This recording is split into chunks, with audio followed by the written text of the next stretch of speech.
Hello students, we have completed the revision of section A in chapter 2.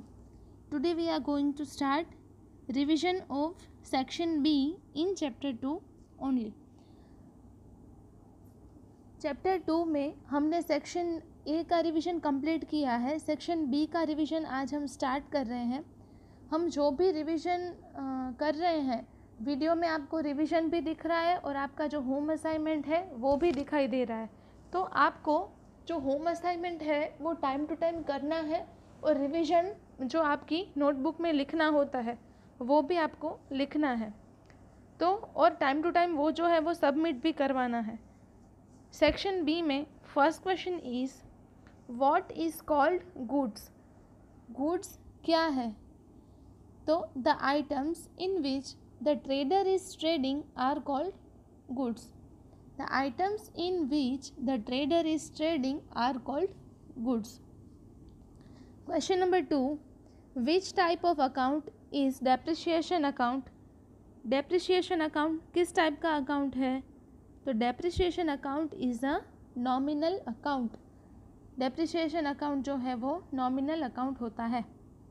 Question number 3 is Which two types of persons are included in personal account? कौन से दो type के person जो है वो personal account में include होते हैं? आंसर इज नेचुरल मतलब के जो लाइव पर्सन्स होते हैं वो, and 2 legal artificial persons. Natural मतलब कि हम सब लाइव पर्सन्स, और लीगल आर्टिफिशियल पर्सन्स में क्या होता है?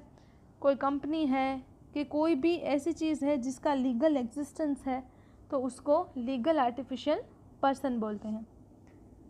Question number 4 is what is meaning of dual effect. Dual effect की मीनिंग ड्यूअल इफेक्ट का मीनिंग क्या है? तो ड्यूअल इफेक्ट मतलब क्या होता है कि जिस ट्रांजैक्शन की दो एंट्रीज होती है, means debit and credit effect of business transaction. तो dual effect means debit and credit effect of a business transaction. तो that is meaning of dual effect. Question number 5. Give 4 examples of personal accounts. Personal account के 4 examples देने हैं. अब personal account में क्या क्या आता है? तो capital account, drawings account, income tax account, life insurance premium account, ये सारे जो अकाउंट्स हैं वो पर्सनल अकाउंट में इंक्लूड होते हैं. तो they are personal accounts. Question number 6 is give 4 examples of expense account. Expense account के 4 एग्जाम्पल्स. तो एग्जाम्पल नंबर 1 रेलवे फ्रेट. ये सारे जो हमको एक्सपेंस होते हैं ये जो है वो एक्सपेंस अकाउंट में इंक्लूड होते हैं. तो first is railway freight, second wages account, carriage inward account, value added tax, ये सारे जो है वो हमारा एक्सपेंस है. तो इसका आंसर है ये 4. आप कोई भी एक्सपेंस लिख सकते हो, मैंने ये लिखे हैं. Question number 7 is goods of ₹500 destroyed by fire give second effect of transaction. इसकी सेकेंड इफेक्ट जो है वो ट्रांजेक्शन की देनी है. तो purchase account will be credited, क्योंकि गुड्स जो हैं वो बिजनेस में से गए हैं इसलिए परचेस अकाउंट को हमको क्रेडिट करना होगा. तो this will be second effect. Question number 8 which voucher is use to deposit cash cheque in bank.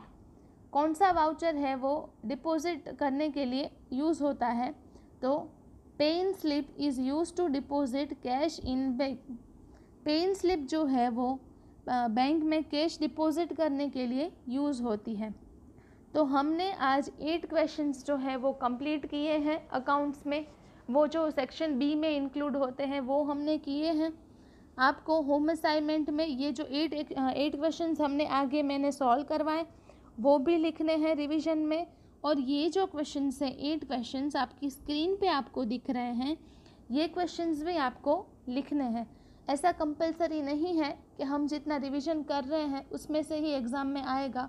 ऐसा कभी होता ही नहीं है. आपको पूरी टेक्स्ट बुक ही पढ़नी है और उसमें से पेपर आएगा.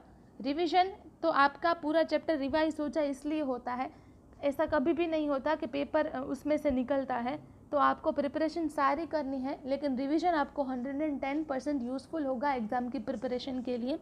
सो आपको ये 8 क्वेश्चंस और आगे के 8 क्वेश्चन मतलब 8 + 8 16 क्वेश्चंस जो हैं वो सेक्शन बी में लिखने हैं, और टाइम टू टाइम आपका जो होम असाइनमेंट है वो आपको सबमिट करना है। Thank you.